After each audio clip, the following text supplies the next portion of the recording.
Экскурсия начинается с лаборатории выведения семян. Не только узнать больше о работе агрономов, но и, что называется, изнутри изучить все тонкости. Тема первого выездного урока – изучение схожести ячменя и кукурузы. В хозяйстве отбираем образцы семян. Здесь мы делаем разборы.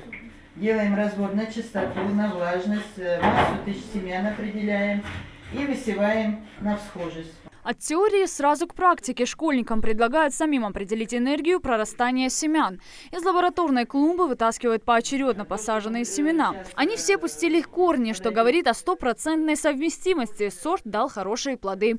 За всем процессом Амин Битсиев следит внимательно. Школьник планирует стать агрономом. Делится, что работа на сельхозугодиях будет полезна для общества, а любовь к сельскому хозяйству привил отец. Мой отец раньше тут работал, поэтому мне хочется продолжить его деятельность.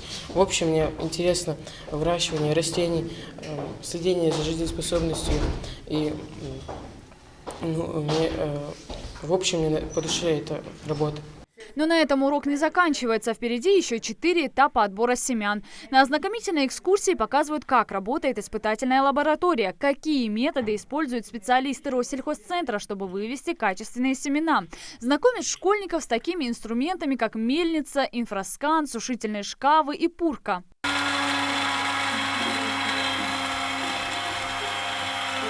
Мне очень нравятся уроки. Я считаю, что это мне поможет в будущем. Но даже если не поможет в будущем, то это точно пригодится мне в своей жизни. Ну и при помощи моим родителям.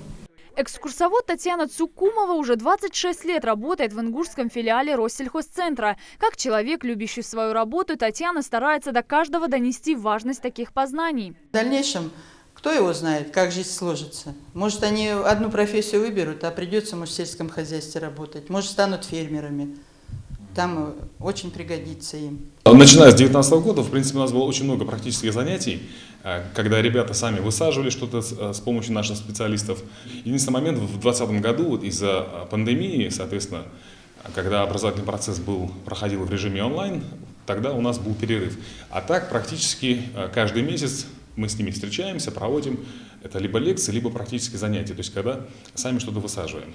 Например, у нас были такие акции, как «Подари сад школе», фруктовый сад, когда Россельхозцентр в дар школе преподнес саженцы плодовых деревьев, и их на территории школы мы высаживали вместе с учениками.